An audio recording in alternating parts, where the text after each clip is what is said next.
ፍቅርሽ ነው የጎዳኝ ፍቅርሽ ነው የጎዳኝ በልቼ እንዳልበላሁ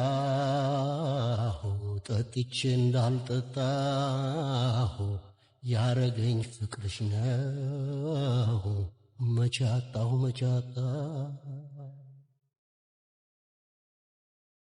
ከሰው ተራውጥቶ ያረገኝ ብቸኛ አውቃለሁ ፍቅርሽ ነው። በቪዲዮ መግቢያ እንደተመለከታችሁት የሳምሪ አፍቃሪ የነበረው ሳንቶስ እንደ አዲስ ወደ ሚዲያ ብቅ ማለቱን ቀጥሎበታል። ጉዳዩም የእውነትና እሱ ጋር የእውነተኛ ፍቅር እንዳለም እያስረዳ ይገኛል። በተያያዘ ዜና ደግሞ ሳምሪ ፍቅረኛ ስለመያዟ ደግሞ እናቷ ጂጂኪያ የተናገረቻቸው አንዳንድ ጉዳዮች አሉ። እጅግ ማንም ያልጠበቀው ነገርም ይሰማል እየተባለ ነው። ከዚህ ጉዳይ ጋር በተያያዘ ታዲያ ሳምሪ አዲስ ህይወት ልትጀምር ትችላለች ተብሎ ስለተነሱት ጉዳዮች እንዲሁም እናቷ ጂጂኪያ ስለምታነሳው ነጥብ እንዲሁም ይህ ወንድማችን እንደ አዲስ ስለመጣበት ሐሳብ በዝርዝር እናስደምጣችኋለን። ሰላም ጤና ይስጥልን ውድ የሀገሬ ልጆች፣ በያላችሁበት ሰላማችሁ ይብዛልኝ። ዛሬም አዳዲስ በሆኑ ጉዳዮች ብቅ ብለናል። ለዚህ ቻናል አዲስ ከሆናችሁ ሰብስክራይብ በማድረግ ሁሌም እንለቃችሁ ቪዲዮዎች እንዲደርሱ ይሁን። ቀጥታ ይዘን ወደ መጣነው ዝርዝር መረጃዎቻችን እናመራለን። እንግዲህ ከሰሞኑ የፋኒና ሳምሪ ጉዳይ በሶሻል ሚዲያ እጅግ ብዙዎችን ያነጋገረ ሆኖ ነበር። ብዙዎች ሐሳብ አስተያየት እየሰጡ ነበር። እባካችሁ ለልጆቻችሁ ስትሉ ታረቁ፣ ተስማሙ እያሉም ብዙዎች ሐሳብ አስተያየት ሲሰጡ ነበር። ታዲያ በሌላ ጉዳይ ደግሞ እንግዲህ ሳምሪን በተመለከተ እናቷ ጂጂኪያ አንዳንድ ሐሳቦችን ስትናገር ነበረ። ልጄ ሀብታም ሰው ታገባለች፣ ልጄ ታዋቂ ሰው ታገባለች፣ ልጄ የሚገባትን ሰው ነው ከዚህ በኋላ የምታገባው፣ አዲስ ህይወትም ትጀምራለች እያለች ደጋግማ ስትናገር ነበር። ከዛም ባለፈ መልኩ ደግሞ አሁን እኔን የሚያከብረኝ ሰው መጥቷል፣ እናቴ የሚለኝ እኔንም የሚያከብረኝ ሰው ነው አሁን የተዋወቀችው እያለች ሁሉ እንግዲህ ብዙ ነገር ስትናገር ነበር። ታዲያ የጂጂኪያ ይህ ንግግሯ በእርግጥ የሆነን አካል ለማብሸቅ የተጠቀመችው የቃላት ውርውር ይመስላል። ከዛ ውጪ ግን የእውነት እንደው መሬት ላይ ወርዶ ሳምሪ በዚህ ያህል ፍጥነት ከፋኒ ጋር በተለያየችበት ቅጽበት ፋኒንም ለማብሸቅ አዲስ ሰው ተዋውቃ ሌላ አዲስ ህይወት በዚህ ፍጥነት ጀምራለች ብለን አናስብም። በጣም ከገረመኝ ብዙዎችን የሚያስገርማል ብዬ ካሰብኩት ጉዳይም ይህ ነው። ፋኒና ሳምሪ በነበራቸው የፍቅር ጊዜ አብረው መኖር የቻሉ ገና በ17 ዕድሜ የተዋወቁ ምንም ሳይኖራቸው አብረው የኖሩ ከዛም በመቀጠል ብዙ ሀብቶችን ማፍራት የቻሉ ናቸው።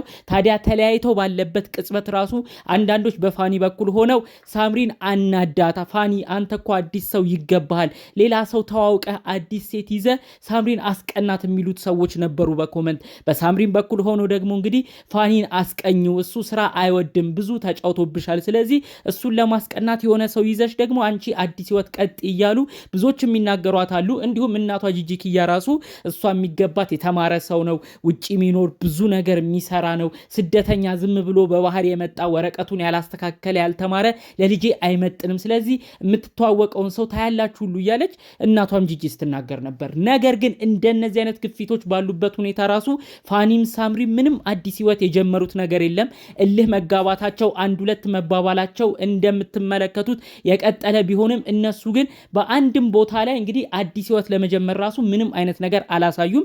ይህ የሚያሳየው ስቲል ሁለቱ በቃ ያሉት አንዳንድ ጉዳዮች አያስማማቸው እንጂ አዲስ ህይወት ራሱ በሚባለው ደረጃ አንዳንዶች ሰዎች እንደሚመክሯቸውም ጭምር ሌላ ሰው ይዘው እንግዲህ አዲስ ህይወትን በዚህ ያህል ፍጥነት ለመጀመር አልፈለጉምም አላደረጉትም ማለት ነው። ታዲያ እንግዲህ ይህ የሚያሳየው አሁንም ቢሆን እርስ በርስ እንደሚዋደዱ ያሉት እልሆች በረድ ሲሉ ነገ የፈጣሪ ስራ አይታወቅም፣ በልጆቻቸው አማካኝነት ወደ አንድ ወደ መሆን ሊመጡ ይችላሉ ብዬ እኔም እያሰብኩ ነው።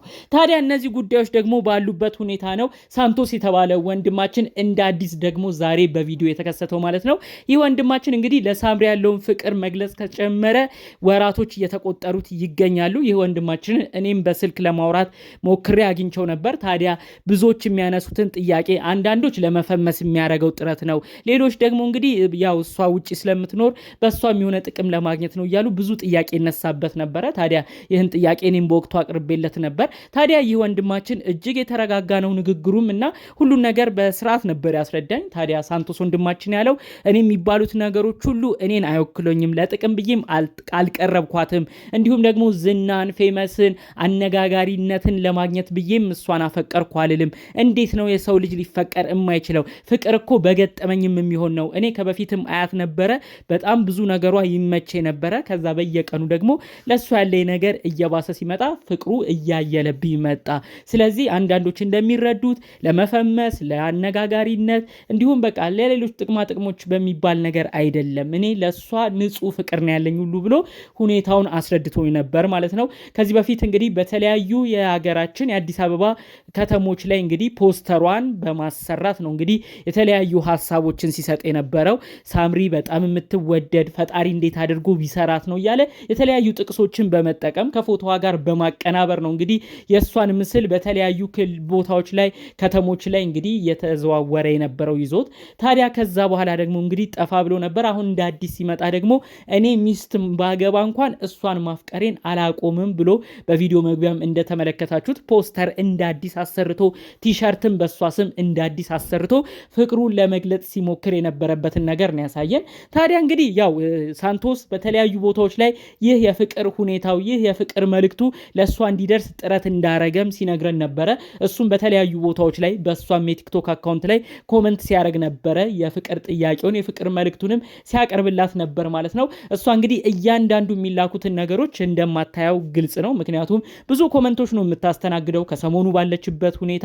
አንዳንዶች እሷን ለመደገፍ ሌሎችም ለመንቀፍ እያሉ ብዙ መልእክቶችን ስለሚያደርሷት እያንዳንዱን ትኩረት ሰጥታ ላትመለከተው ትችላለች። በዚህን ያህል ደረጃም እንግዲህ እሱ የፍቅር ጥያቄም የላከበትን ነገር በስርዓት አይታ መልስ ሰጥታለች ብዬም አላስብም። ነገር ግን ኮመንቶችን አይጠፋም። እሷ ቤት ላይ የተለያዩ ቪዲዮዎች በምትለቅበት ጊዜ ወዲያውኑ ከላይ ሆኖ ኮመንት የሚያደርገውም እሱ ነው ማለት ነው። አሁን በቲክቶክ ስሙ ራሱ ሳንቶስ የሳምሪ ምርኮኛ የሚባል ነበረ የቲክቶክ ስሙ ሁሉ። ስለዚህ እንደዚህ አይነት ኮመንቶች እየተደጋገሙ ስታይ ምናልባት የስሙንም ሁኔታ በደንብ ስታጠና በስሜ ማን የከፈተው ብላ እንግዲህ ልብ ብላ ካየችው ወደ እሱም ቲክቶክ አካውንት ከገባች እንዳለ ስለሷ የሰራው ቪዲዮ ስለሚመሰክር ምናልባት በዛን ቅጽበት ልትረዳ ትችላለች እንጂ እስካሁን ግን ይህ ወንድማችን ስለሚያነሳው ነገር እሷም ኦፊሻል በሆነው በራሷ የቲክቶክ የተለያዩ የሶሻል ሚዲያ አካውንቶቿ ምንም አይነት መልስን አልሰጠችም ማለት ነው።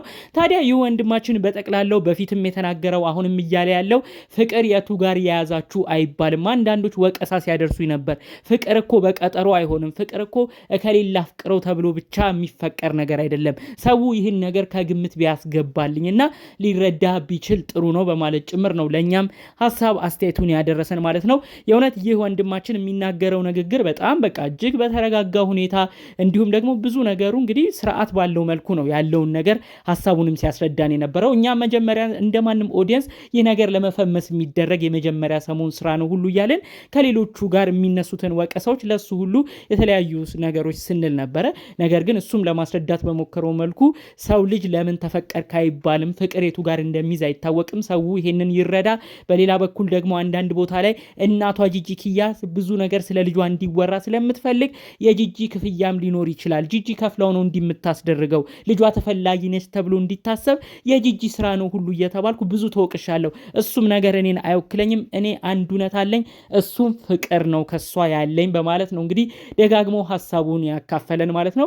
ታዲያ ይህ ወንድማችን በቀጥታ እሷን ማግኘት የሚችል ሰው ካለ ሐሳብ መልእክቱንም እንዲያደርስልኝ ሁሉ በማለት እኛንም እንግዲህ የተለያዩ መልእክት ሲያደርሰን ነበር ማለት ነው። ይህም መልእክት የሚሰሙ ካሉ እሷም አጠገብ ያሉ ሰዎች ካሉ መልእክቱ እንዲደርሳትና የእሷም ኦፒኒየን የእሷም ምልከታ ደግሞ ቢሰማ የእውነት ደስ ይለናል ማለት ነው። እንግዲህ ጠቅለል ባለ መልኩ ይዤ የመጣሁት መረጃ ይህን ይመስል ነበር። በሌሎች ቪዲዮዎች እስክንገናኝ ሰላም።